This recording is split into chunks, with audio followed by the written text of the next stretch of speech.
Tonight, Corvallis is going green for Earth Week. Find out what's available at the 13th Annual Earth Week Community Fair. Then, we're taking a look inside the Earth as Beaver News reporter Hayden Wilcox shows us what it means to be an archaeologist. Finally, we have all you need to know about the Corvallis music scene with our Music News Update with Lauren Milani. We'll have all that and more on Beaver News.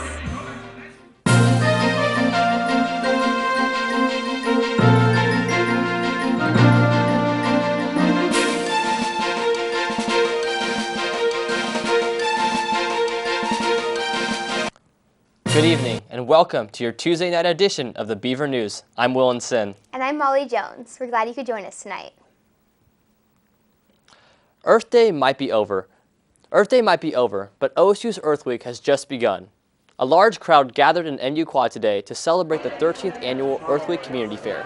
This year's fair consisted of 50 different booths set up by organizations both on and off campus. Since its inception, this event has been supported by the Student Sustainability Initiative, Campus Recycling, and the Sustainability Office as they try and bring the green to OSU's Orange campus. Today, the Beaver News spoke with Campus Recycling Coordinator Andrea Norris for her thoughts on today's events. Earth Week is all about taking Earth Day and turning it into an entire week of fun and educational activities. I think one of the things I find most exciting is people coming through the quad at an event like this who may not have really necessarily chosen to come to an event, and it's kind of the first time they're exposed to some of the ideas that they weren't here. The turnout has been great. People love to be in the sunshine as much as we do. I think that so far we've had some great events. We had some volunteer service projects on Saturday. We had the annual Hoo-Ha at Organic Growers Farm yesterday. So we have some great mainstay events and we have some new events. So the Sustainability Bike Tour is this Thursday at 2:15 to 3:15. It departs from right here in the middle of the quad, and it's going to be a guided tour of 4 to 5 sustainability features here on our campus. It's sponsored and led by the OSU Sustainability Office, and there will be a limited number of bikes and helmets available for those who may not have one, otherwise people should come forward.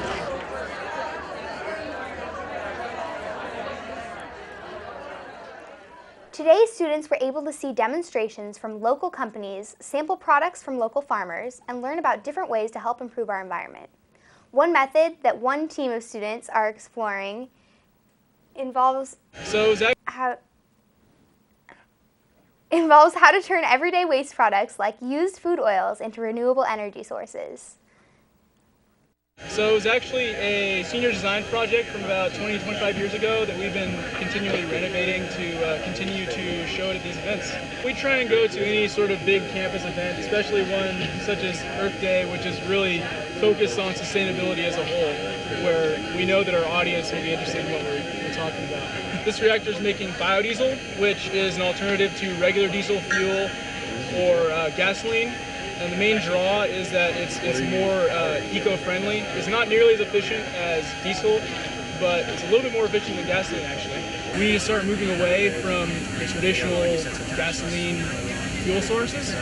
So I think that biodiesel is an excellent alternative to take over some of the burden that is going to be placed on automakers where gasoline isn't such an inexpensive option.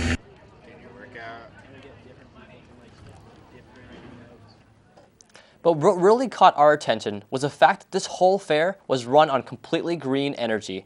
The Sustainability Initiative's solar trailer supplied the energy used to run the motor in Nick's demonstration. Quite a few booths took a different look at how to improve the Earth by talking to students about how some organisms are already trying to make the world a better place. If you missed out on today's fair, you can find them at the same place at the same time tomorrow with even more activities and energy-saving tips. The Earth Week Community Fair will continue every day this week until Saturday, that is. But going to the fair isn't the only event that's going on this week. Now, we're going to take a look at what else we could expect from this year's Earth Week. Beaver Nation usually doesn't have a tradition for supporting the color green, but when the Princeton Review says OSU is a green college, we know something is right. In the most recent edition of the Princeton's Review Guide to 322 Green Colleges, OSU received top marks and garnered 98 points out of a possible 99. Over the years, OSU has continued to build its reputation as a leader in sustainability. The points for this survey were determined by elements such as research that faculty have done, to the passion the students share in cultivating a healthy campus lifestyle. One of the highlights in the report commend OSU students for generating green energy by running 22 elliptical machines to help generate power for Dixon Rec Center. This is one of the few times that OSU is proud to say, green is good. Can clothing change the world? Talk to local business owners and they might just be able to tell you why. Tomorrow from 12:30 to 2:30 in MU 221, the Road to Responsible Industry will sponsor a free event called Your Power to Create Positive Change in Apparel. This event will be an opportunity to meet local business owners and student presenters working for fair labor practices in clothing factories all over the world. Those who attend will learn how easy, everyday decisions they make can positively change working conditions. One of known traditions of Oregon State is the celebration of Arbor Day during Earth Week. If you want to be a part of a monumental milestone, you can join community members this Friday, April 26th at noon for a tree planting ceremony. This ceremony marks the centennial anniversary of when the OSU class of 1913 planted the majestic elm tree in the library quad. OSU invites all students and faculty to join in planting a tree to serve the next century of beavers. On Thursday, the Earth Week festivities continue with the Sustainability Bike Tour hosted by the OSU Sustainability Office. This hour-long outing begins at 2:15 in the MU Quad. All are welcome to take the tour, either on your own bike or you can use a bike provided by the Sustainability Office. Students who take the tour will visit 4 or 5 of the most popular sustainability features on campus after departing from the northeast corner of the quad. Well, so far we've talked about what we can do to help the Earth for the future, but one professor at Oregon State is looking how humans have interacted with the Earth in the past. Tonight, we are continuing our archaeological investigative series produced by Beaver News reporter Hayden Wilcox. Over the last summer, Hayden was able to travel with Associate Professor of Anthropology, Dr. Lauren Davis, for an inside look at what it means to be an archaeologist. This report was supported by the OSU and the Bureau of Land Management. Many people have asked, why Cooper's Ferry? What's the point? In 1997, Dr. Lauren Davis dug a test pit that revealed artifacts that turned out to be some of the oldest found in the country. But that turned out to be just the tip of the spear point. So far, evidence that we've obtained through excavations suggests that people may have been visiting this part of the Salmon River Canyon as early as 13,000 calendar years ago. Little did we know that Cooper's Ferry would turn out to be one of the most important sites in the country. This site is really on the cutting edge of kind of the reassessment of how people came to North America in the first place. And its rise to the top began with finding one of these. And what else I want to show you is the thing that might be the most exciting discovery we've made in a while. These western stem points get their name from their unique Christmas tree-like shape. Distinctly different from points found east of the Rocky Mountains, points once thought to be the oldest in the country. Stem projectile points may represent the earliest peoples in the Pacific Northwest. Archaeologists have debated about whether or not stemmed projectile points and fluted projectile points share some kind of evolutionary line. The Clovis verse has been the argument for so long, and the things we're finding here are going to kind of transform the way we think about how people came to America.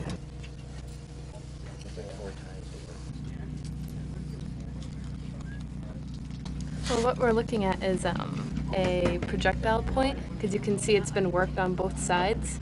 I believe this is a stemmed point. Stay with us as we continue to break this story as we report from Cooper's Ferry Archaeological Field School. This has been Hayden Wilcox with the Beaver News. We will be continuing to run this segment every night, Monday through Thursday, with coverage of different subjects every night.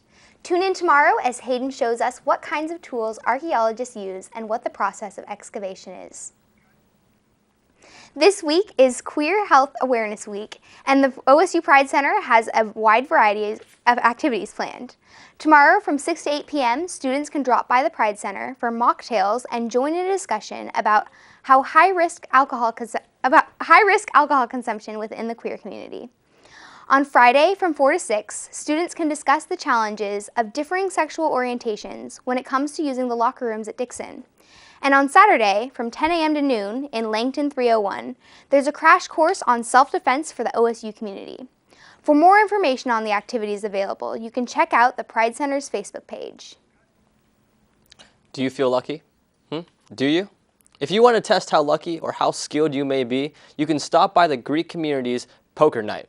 Fraternities Delta Gamma, Kappa Alpha Theta, and Sigma Phi Epsilon will host tonight's game at Delta Gamma Sorority House. Everyone is invited to participate in the game, in which all proceeds will go to benefit the American Cancer Society. $10 will buy you 35 chips, and participants will be separated via tournament-style rules. This month is Sexual Assault Awareness Month. Tomorrow night at 7 p.m. in LaSalle Stewart Center, Panhellenic and the Interfraternity Council will host Kristen's Story. On New Year's Eve in 1995, 20-year-old Kristen Cooper took her own life after being raped by an acquaintance. Since 1998, Kristen's mother, Andrea, has been touring campuses across the country to share her daughter's story.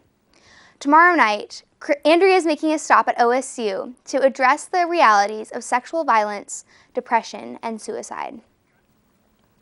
Local artists, have no fear. Oregon State is providing an opportunity for you to showcase your talents.